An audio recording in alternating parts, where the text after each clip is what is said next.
Hello friends, Adam here with FED.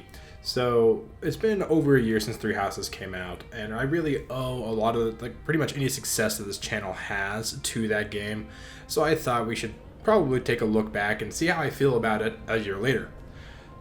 And now we're going to talk about first story, which we're not going to spend a whole lot of time on because that's not my area of expertise, I guess, or it's not really my focus when it comes to Fire Emblem. And then we're going to move into gameplay, which we'll spend the majority of our time here on. So the story overall, I think the lore is fine. It's fun. I like the whole backstory with the Navitians and those who still are in the dark, the Agarthans. And it's fun, what the weapons are actually made out of. The heroes' relics and all that. It's pretty fun. I think it falls flat a little bit, especially in the Azure Moon, where it really takes even Crimson Flower, where it takes a really big step back as far as the story goes, because those are more character focused narratives, those two stories. But yeah, the lore's fun. I wish they would have done a little more with it, made it a more integral part of the story, but I think it was still pretty good. The characters are fine. I don't really care about a lot of them. There are a few standouts as far as their design and their personality and their motivations go. Dimitri is obvious. He is probably the most complex character in the game with his mental disabilities and issues and PTSD and all that. And Sylvain, once you listen to a support or two and see his whole problem in Chapter 5 with his brother and his kind of family issues, he becomes a much more interesting character than just the womanizer guy. And then there's other characters that are like that too. But overall, I think I don't really care about a whole lot of the characters, and I know a lot of people really love them.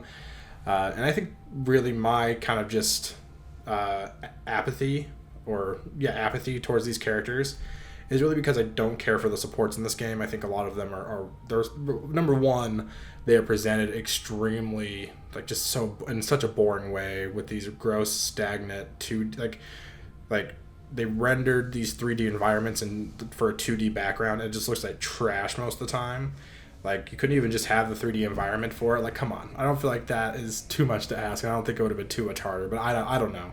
I don't know how games development actually works and how much harder that would have been. But supports were just really rough, and I didn't really care for them personally. And the narrative. So when I say narrative, there's the overall lore, the world, and all that. When I say narrative, I mean the actual story that takes place in the world. And as far as Silver Snow and Crimson Flower go, I think the narrative is sort of lame. I don't really the story just by the end it kind of falls flat and doesn't feel like much. I don't know. Maybe it's just me, but I don't feel like much was accomplished or much was changed. Especially with Silver Snow. That ending is so out of left field, in my opinion, and I won't spoil it here, I guess, but it's so out of left field, in my opinion. I thought it was going to end, and it probably should have ended more Verdant Wind did. And Verdant Wind's probably my favorite. Actually, no. My favorite story, the narrative, as I say, is probably Azure Moon. I really like the character-driven story with Dimitri and Edelgard and their dynamic and their relationship, but it's really well made in that respect. And Verdant Wind, probably, I think Golden Deer has my favorite characters overall, so I like their story the most, and it feels really the most traditional Fire Emblem as far as the story goes, which is kind of cool for me as an old fan. So yeah, overall the story is okay and fine, but it's nothing to write home about. Pretty standard Fire Emblem fare overall. I've said this many times recently, but there isn't really a Fire Emblem game that has an amazing story. They're all just kind of okay or average. But that's just my opinion, so please don't crucify me over it. All right, let's move into gameplay. Wow, we spent a lot more time on story than I thought we were going to.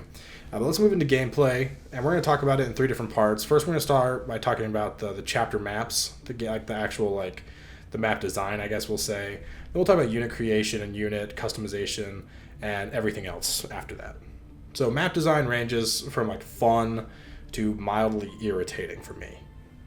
Repeat plays really hurt the maps, especially part 1. It has some of my least favorite maps in the entire game, and some of my least favorite in the series. I just really don't like some of these.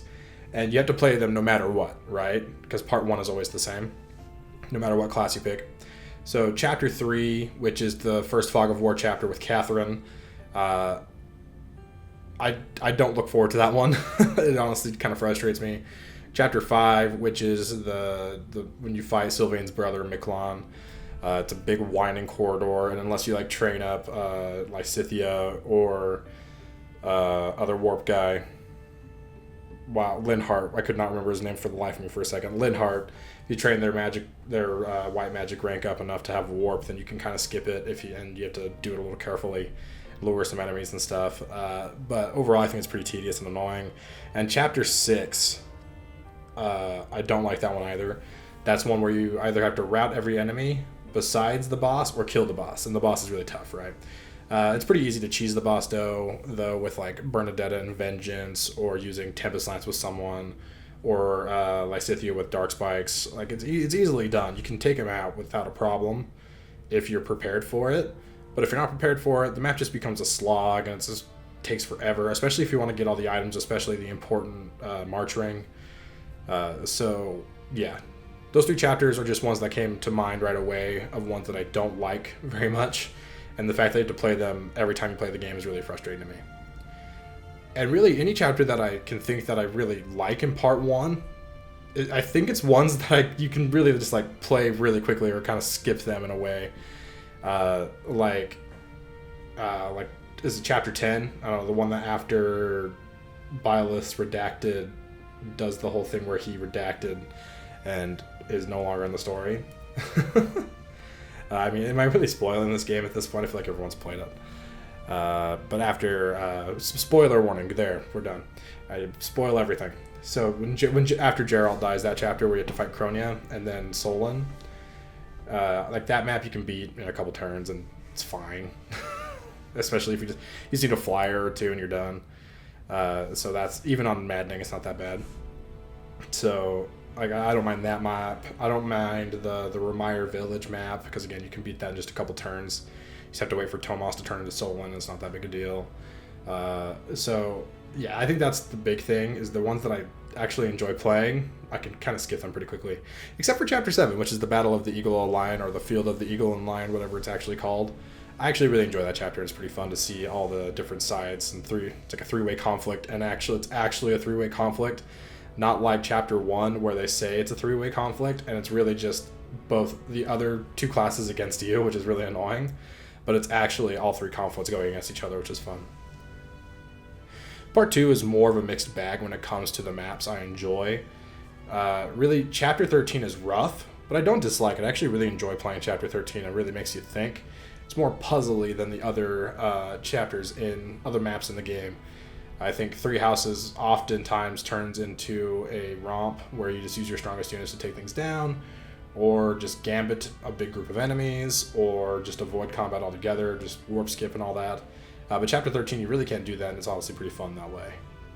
And other than chapter 13 and maybe the end game maps, the rest of the maps in part 2 are really forgettable. They all kind of blend together for me. I feel like you play a lot of the same ones on the different routes, so I kind of just forget I forget like the intricacies and the ones that are different from between Azure Moon and Verdant Wind and Silver Snow. Funny enough, I think Crimson Flower might actually have some of the more unique maps in the game, but yeah, I just kind of they just all kind of run together. None of them really stand out to me as really, really good. Again, aside from Endgame, I think Azure Moon Endgame's great. I think Crimson Flower Endgame is great. And I also think Verdant Wind Endgame is amazing. But Silver Snow Endgame is a pain. I hate that map. Don't stop giving Miracle to all the enemies. It's so dumb.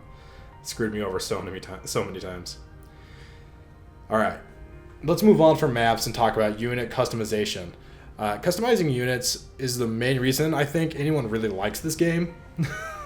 I mean, you might kind of like the characters, you might kind of like the story, you might kind of like the gameplay, but the main reason anyone's actually playing 3 Houses, especially after the first time they already played through it, is because every unit is so moldable and can become anything that you want. Again, I think without the moldable units and the customization that you have, I think 3 Houses would be lauded as like an average or even subpar Fire Emblem experience. It is fun that you can make like wacky builds and have the game work out for you. You can do crazy stuff like Warrior Mercedes and be fine, or you can do, Dark Bishop Sylvain and have fun. Like there's different things you can do that are fine, that aren't necessarily optimal, quote unquote optimal. But yeah, without the customization, Three Houses would not be as popular as it is. And even though that it is its strongest selling point, I think it definitely loses out on some of the charm of classic Fire Emblem, in that characters feel less unique than they used to, because anyone can be any class, aside from gender exclusives. And I don't like that as much for me personally, and it makes it so it contributes to the maps being so open and kind of boring, especially in part 2, for a lot of the game. All right, so let's move away from that now. I just had a few. Those are just a quick few things to say there, and now I want to talk about everything else. And then by everything else, I just mean a few key points that I think affect the gameplay experience that aren't covered in map design and unit creation and stuff like that. So I, with a passion, despise the Monastery. The first time I played part 1, I thought it was kind of fun. I kind of liked it, but after that, it has always been a drag. Part 2, it feels pointless. Like the only reason you do it is to do meals and raise motivation so you can instruct more during the week. I mean, that's basically what I did in part 2. It just felt there's like 1 or 2 quests here and there, and most of the quests like don't even feel worth doing, other than to get professor points or whatever it is, professor experience. But once you get to like a professor rank, like who cares? You don't really need anything else. And you can get a lot of that just by fishing or whatever, or gardening, or finding just like the instruction books around the campus that are just laying around for some reason. But yeah, I don't like the Monastery. I would prefer a base system more similar to Path of Radiance, Radiant Dawn, or even like the Castle Town in Genealogy of the Holy War, just a menu-based thing. I think the Monastery just really inflates your playtime more than it needs to, and it's really frustrating to me. It makes me not want to play the game again. New Game Plus is probably the greatest thing that this game does. It fits perfectly just because you get it allows you to skip a lot of the tedium that is the Monastery and other things in the game.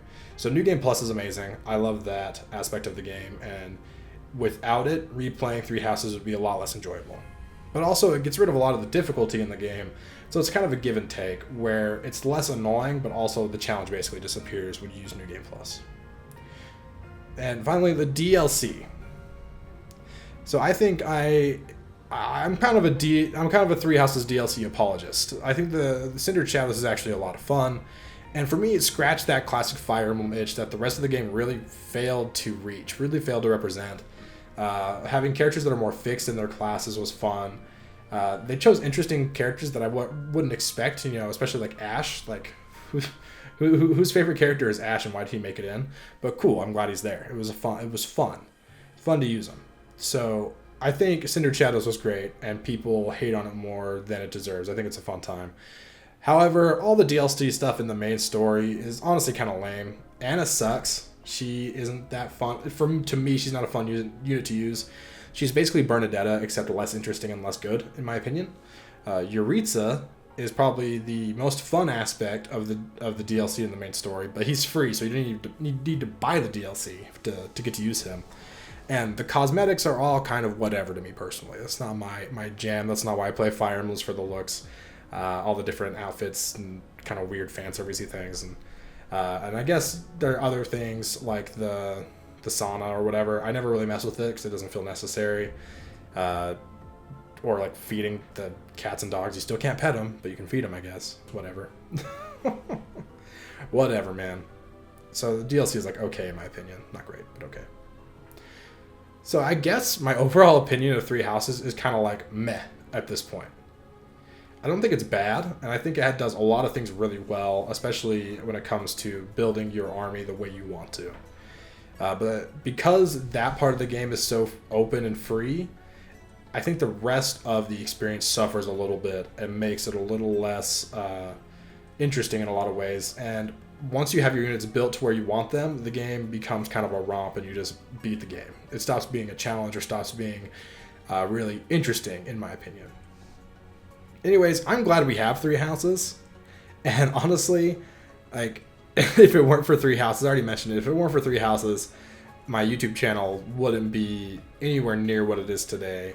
It was just, I just made some 3 houses guides at the right time, and if it weren't for that game being released, we would probably still be under 1,000 subs at this point. So that's really cool to think about. It really launched the channel.